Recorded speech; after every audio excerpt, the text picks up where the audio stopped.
Allez, allez, plus vite!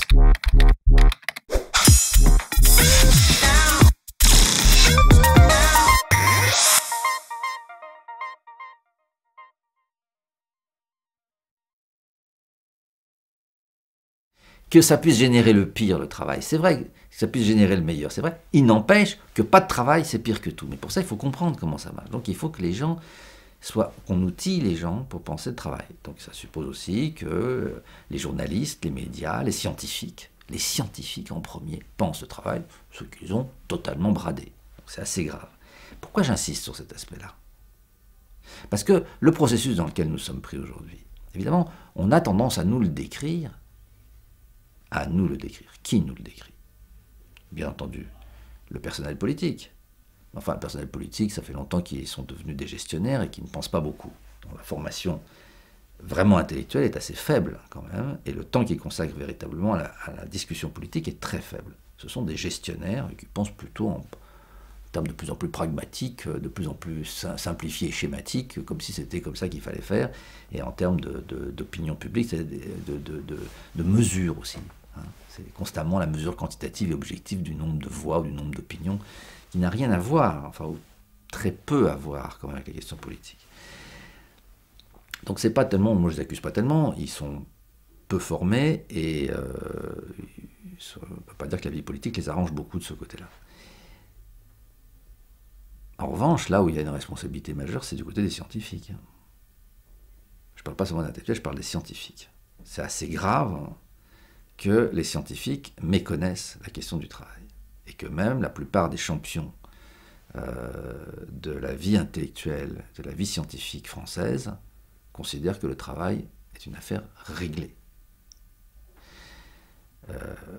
Je pense que ça, c'est assez grave. C'est-à-dire, là, il y a un vrai problème qui a à faire directement avec le défaut de pensée du travail dans l'ensemble de la cité, dont sont quand même en premier responsables les scientifiques eux-mêmes.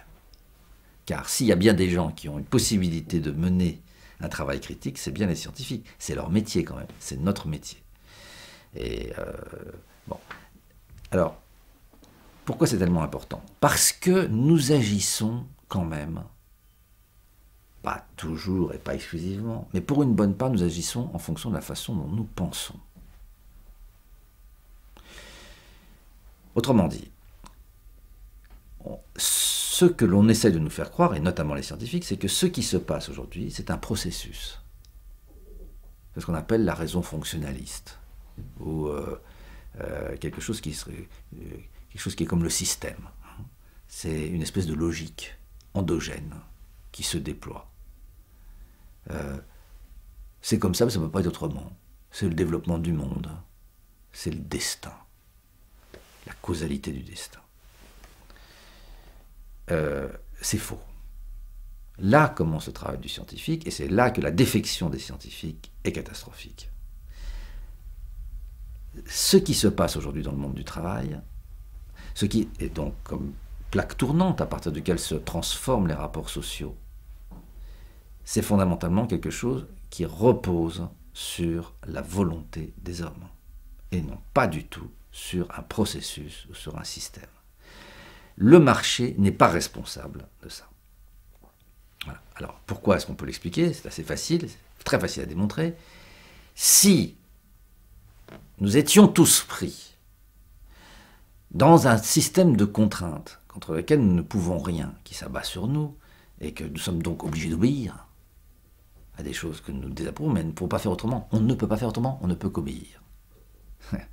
Si c'était vrai, ça fait longtemps que le système serait tombé en panne, puisque nous savons très bien qu'aucun système, aucune organisation du travail, aucune entreprise, aucune institution, aucune administration, aucune armée ne fonctionne si les gens obéissent. Donc c'est pas vrai. Et je prétends personnellement que ceux qui tiennent ce point de vue, que nous sommes pris dans des logiques qui nous dépassent et que c'est le système, sont aujourd'hui des menteurs. Pourquoi je dis qu'ils sont des menteurs? Parce que c'est démontré scientifiquement que ça n'est pas vrai. Le système fonctionne. Les nouvelles formes d'organisation du travail, comme l'évaluation individuelle des performances, qui créent ces destructions, ce n'est pas le système. Pour faire marcher ces évaluations, il faut des gens qui fassent des évaluations. Hein? Il faut des gens qui acceptent de se faire évaluer. 2. Et en plus, ce que j'ai essayé de montrer tout à l'heure dans la discussion, c'est que ce n'est pas seulement des gens qui consentent et qui obéissent à le faire. Pour qu'une évaluation marche, il en faut du zèle. Moi, je suis patron de mon service. Quand il faut que j'évalue les gens, vous croyez que ça va se passer comme ça et qu'ils vont accepter que je les évalue? Mais ils protestent. Ils protestent. S'ils protestent, pour que je fasse passer la pilule, il va falloir que j'ai un certain talent de rhétorique, de mensonge, de tricherie. C'est-à-dire que finalement, je mens. Et il faut que j'y mette du zèle pour mentir pour que ça passe. Et que je puisse encore continuer l'année prochaine et que je ne sois pas viré de mon poste et que je ne perde pas mon autorité. Donc, les gens évaluent, utilisent des audits, utilisent des consultants. Tous ces consultants sont extrêmement zélés. Tous ces gens qui font des audits sont extrêmement zélés. Tous ces patrons, tous ces managers, tous ces gestionnaires qui font des évaluations, qui fixent sont très zélés, sinon ça ne marcherait pas. Et ils en mettent de l'intelligence et de la volonté et des heures de travail et des heures d'insomnie pour que ça marche. Alors c'est évidemment catastrophique du point de vue politique de dire des choses comme ça, puisqu'on est en train de dénoncer évidemment le fait que le système ne marche pas tout seul et qu'il repose sur le zèle à faire des choses que pourtant il réprouve, parce que 5 minutes après je les prends et je leur dis mais enfin, est-ce que... Ah non, ce sera affreux, mais ils le font quand même. Le système repose sur la libre volonté et l'engagement zélé, c'est-à-dire pas seulement l'intelligence, mais la mobilisation de l'intelligence pour que ça marche.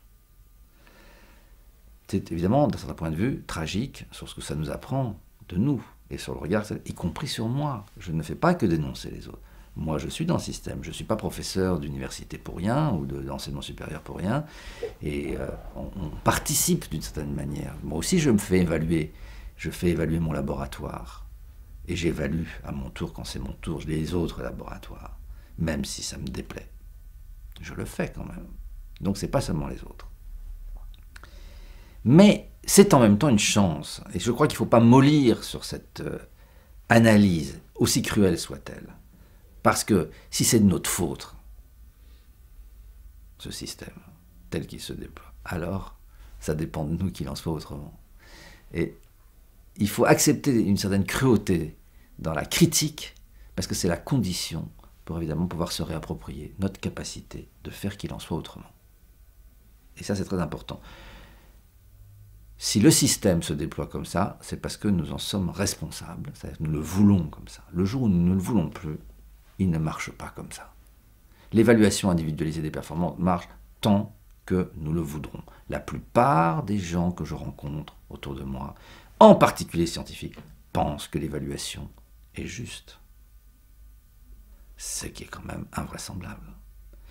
Comme ils pensent, en même temps, un peu que c'est faux et que c'est pas bien, qu'est-ce qu'ils ont trouvé, par exemple? Le mouvement des chercheurs réclame une évaluation meilleure que celle qu'ils ont de leur laboratoire et de leurs compétences. Qu'est-ce qu'ils ont trouvé comme solution? Qu'au lieu d'avoir les évaluations qu'on a aujourd'hui au CNRS ou qu'on a aujourd'hui à l'INSERM, il faut maintenant internationaliser l'évaluation. Donc, la bêtise des Français ne suffit pas, ajoutons la bêtise des Américains et celle des Anglais, comme ça, ce sera encore mieux. Mais comme le concept d'évaluation du travail est faux, quand même, il y a quelque chose là, il n'a pas de fondement scientifique. Car aujourd'hui, je peux vous démontrer, évidemment, avec tout ce qu'on a dit, c'est assez facile, que l'évaluation n'est pas une évaluation du travail. Au mieux, dans le meilleur des cas, et encore c'est vraiment le meilleur, parce que c'est loin d'être toujours possible, ce que nous pouvons évaluer, c'est les résultats du travail. Mais le résultat du travail n'a rien à voir avec le travail. Il n'y a pas de proportionnalité du tout entre le travail et le résultat du travail. Et le chercheur le sait mieux que n'importe qui. Car le bon chercheur, c'est celui qui va travailler pendant 1 mois, 2 mois, 1 an, 2 ans, il ne lâchera pas son idée. L'obstination devant l'échec et la résistance du rêve. Et pendant tout ce temps-là, il n'y a rien qui se... Il n'y a pas de publication. Et en plus, il se fait brocarder par ses collègues. Et il continue. Est courageux celui qui continue. Et à la fin, il réussit. Donc là, il va avoir le résultat. Mais pendant 3 ans, il n'y a pas de publication. Le résultat est désastreux. Qui va... Donc, tout le monde fait cette expérience quand on fait de la recherche. Et travailler, c'est échouer. C'est celui qui va se colter avec l'échec le temps qu'il faudra pour qu'à la fin, il trouve la solution. Donc, il n'y a pas mieux placé que le chercheur pour savoir que l'évaluation quantitative et objective, ne portant que sur la part visible du travail, c'est-à-dire le résultat, n'évalue certainement pas le travail lui-même, qui est fondamentalement invisible, justement. Par exemple, c'est l'échec.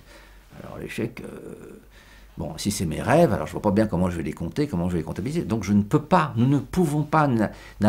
L'évaluation du travail est un contresens, au sens de l'évaluation quantitative et objective. Une évaluation du travail est possible, mais selon de toute autre forme, qui passe non plus par une mesure, mais par un jugement. Alors évidemment, quand je suis chercheur, je peux me rendre compte que l'autre qui continue avec son obstination, à force qu'il m'explique pourquoi il croit, me dit que peut-être il a raison. Voilà. Alors on va lui laisser sa chance, encore pendant 1 an ou 2 ans. Mais ça, c'est un travail de jugement, de pair à pair. C'est pas du tout une évaluation quantitative, puisque l'évaluation quantitative, c'est 0. Donc ça n'a aucun intérêt. Et en plus, c'est faux. Bon. Donc le chercheur, plus que les autres, a une responsabilité dans le fait de reconnaître la centralité du travail dans la production scientifique. Ils ne le reconnaissent pas. Nous sommes dans le déni du travail. Donc la première bataille d'idées, évidemment, elle porte sur cette question de la connaissance et notamment des sciences du travail. C'est de donner aux sciences du travail la dignité qui leur revient en raison de la centralité même du travail, pour l'identité, pour les rapports entre les hommes et les femmes, pour la société, pour la cité, pour le politique, et enfin, la centralité épistémologique du travail. Now